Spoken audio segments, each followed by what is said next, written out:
سب سے پہلے تمام دوستوں کو السلام علیکم۔ جنوبی افریقہ کے خلاف پاکستان کرکٹ ٹیم شدید مشکلات کا شکار، مگر حسن علی نے پاکستانیوں کے ایک بار پھر دل جیتے۔ انہوں نے صرف 3 گیندوں کا سامنا کیا، مگر سچ یار پاکستانیوں کے دلوں پر وہ پوری طرح قابض ہو گئے ہیں۔ آج کے زیر نظر ویڈیو میں آپ بھائیوں کو اسی بارے میں بتائیں گے، مگر مزید تفصیلات کی طرف بڑھنے سے پہلے اس ویڈیو کو لائک کریں اور کمنٹ سیکشن میں آپ بھائی مجھے اتنا ضرور بتا دیں کہ حسن علی کی جو انہوں نے 3 گیندوں کا سامنا کیا وہ بیٹنگ دیکھ کر آپ بھائیوں کو کیسے لگا۔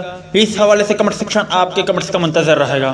پاکستان کرکٹ ٹیم کی بات کریں تو محمد حفیظ نے بھی عمدہ بلے بازی کا مظاہرہ کیا اور شاندار 30 گیندوں پر 32 رن بنائے۔ بابر اعظم کی بات کریں تو وہ دوسرے T20 میچ میں بھی شاندار 50 بنانے میں کامیاب رہے، تاہم حسن علی نے جو آتے ہی 2 شاندار چھکے لگائے۔ سچ مانو حسن علی پوری طرح شاہد خان افریدی بن گئے ہیں، کیونکہ حسن علی جیسے ہی آئے انہوں نے صرف 3 گیندوں کا سامنا کیا۔ پہلی گیند پر انہوں نے شاندار چھکا لگایا، دوسری گیند پہ بھی حسن علی نے شاندار چھکا لگایا اور تیسری گیند کو بھی وہ باؤنڈری سے باہر پھینکنے کی کوشش کر رہے تھے، تاہم وہ باؤنڈری لائن پر کیچ آؤٹ ہو گئے۔ سچ یار اسی کو تو T20 کرکٹ کہتے ہیں، کیونکہ آتے ہی 2-4 پٹاخے دار چکے لگا کر آپ اپنے چاہنے والوں کے دل ضرور جیت سکتے ہو، جیسے حسن علی نے کیا۔ امید ہے دوستوں کہ آج کے مختصر ویڈیو بھی آپ بھائیوں کو پسند آئی ہوگی۔ ملتا ہے کسی نیکسٹ ویڈیو میں، تب تک کے لیے اجازت دیجیے، اللہ حافظ۔